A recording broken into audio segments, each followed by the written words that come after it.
This one is about relationships.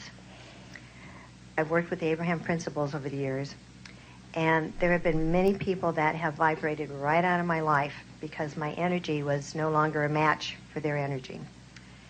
And so how can I have a mutually pleasurable relationship with someone whose personality and attitude I would not normally choose to have in my life?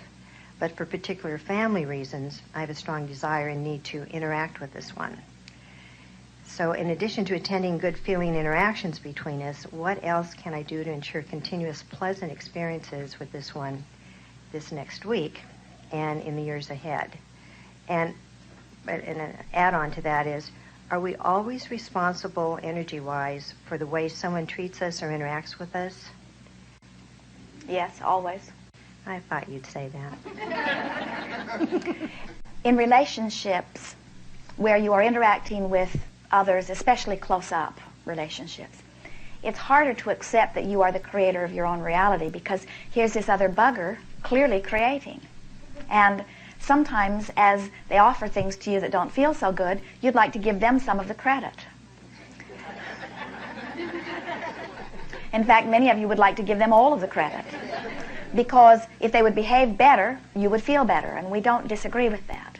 But to give up the empowerment that comes from knowing that you attract for the sake of a little relief that blame gives you. In other words, we know that sometimes it just feels better to say, well, if they were nicer, I'd feel better. And it's true, you would.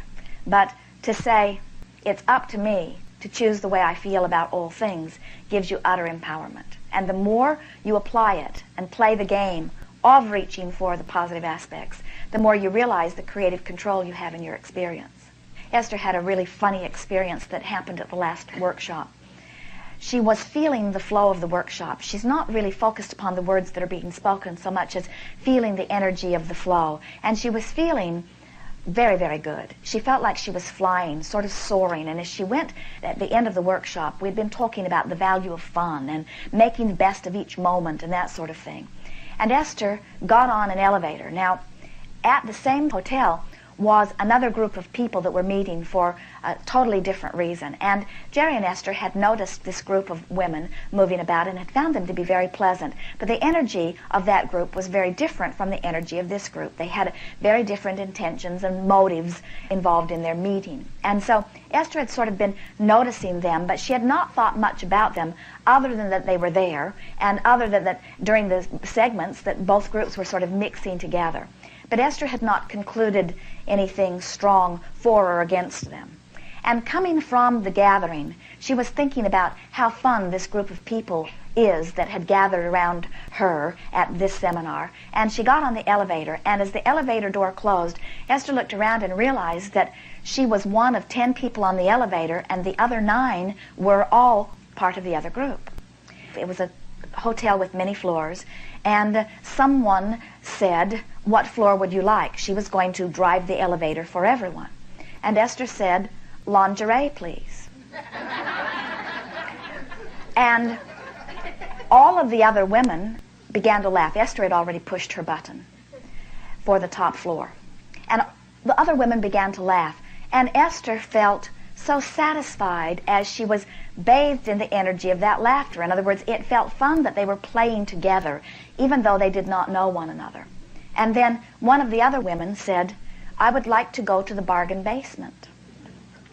And another woman said, "Not me, I want to go to the penthouse." And another woman said, "Let's stop on every floor and just see what's there." And Esther thought, I sort of started this, but I don't know where it came from. And somehow or other, we're just parlaying off of each other. In other words, the women started leaving one floor after another, and with each one, Esther is saying, "Goodbye." And she was feeling like, "Goodbye, dear friend, whom I will probably never meet again, with whom I've shared this lovely moment and enjoyed it immensely."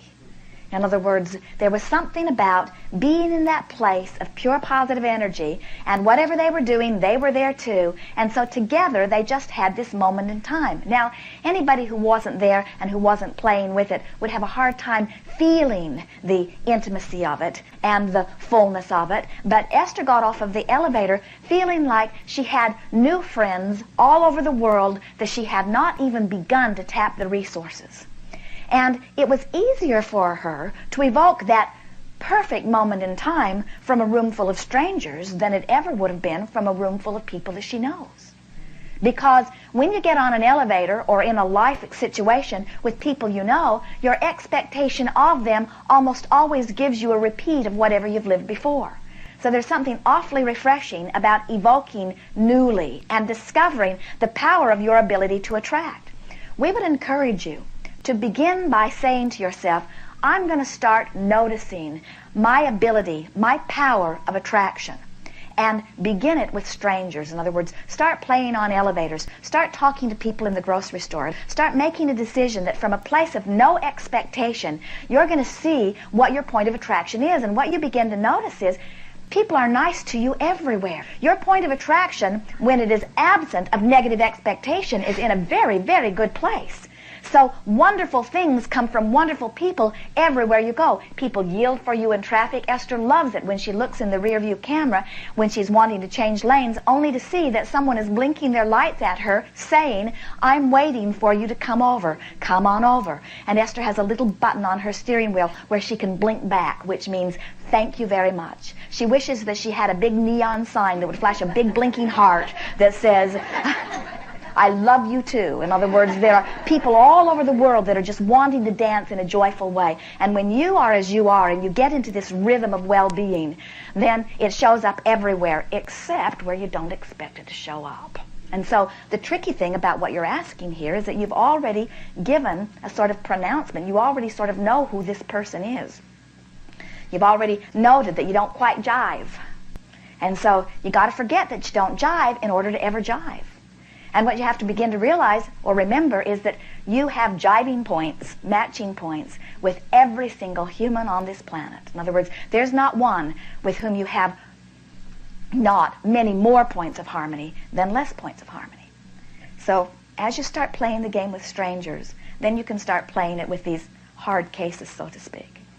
The thing about deliberate creating and tending to your own vibration is that as you begin to discover that you can feel the way you want to feel on purpose, and you begin to notice that people begin responding to the way you feel, it becomes more and more apparent that people respond to you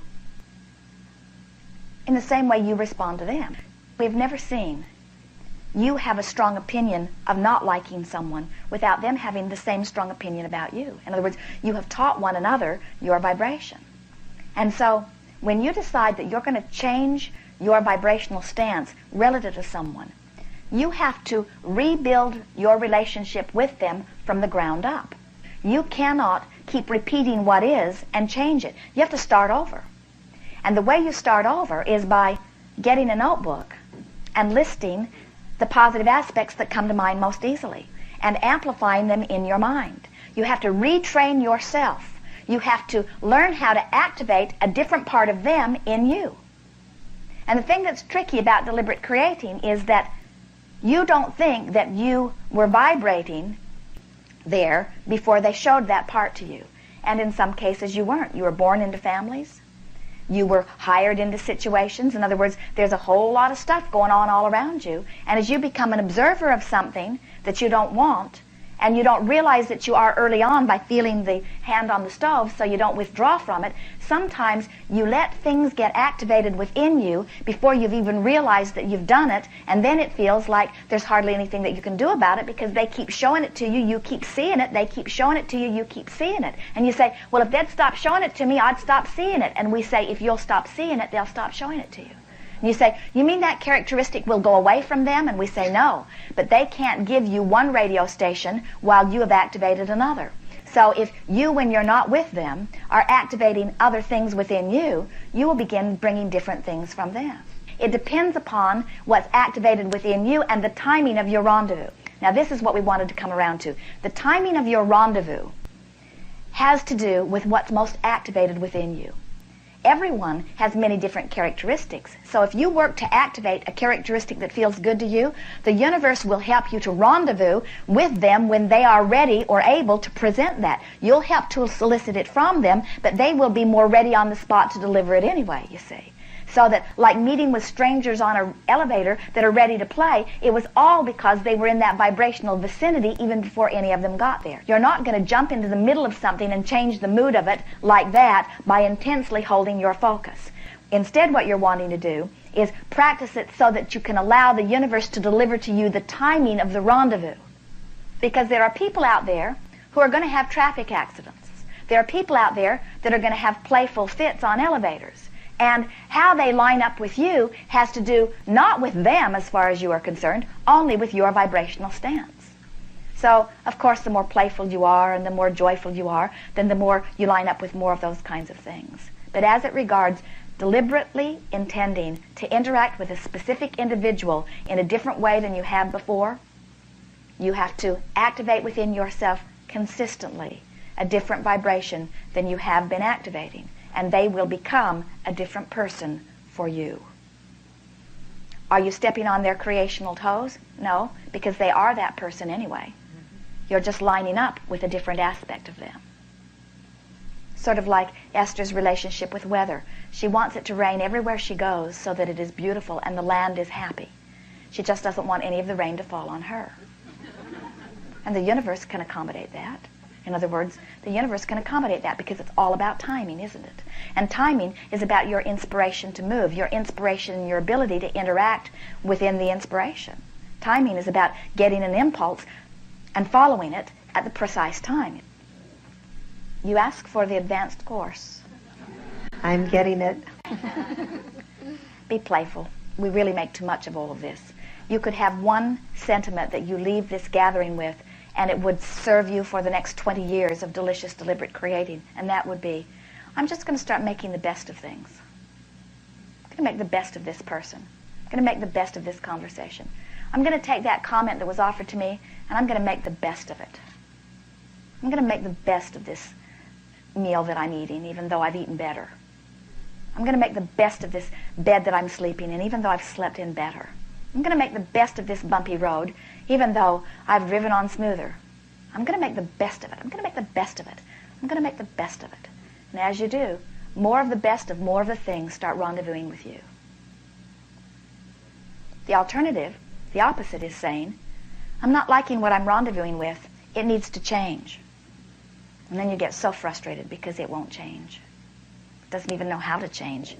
You're not a long enough factor in its experience to really change, even if you're married to it.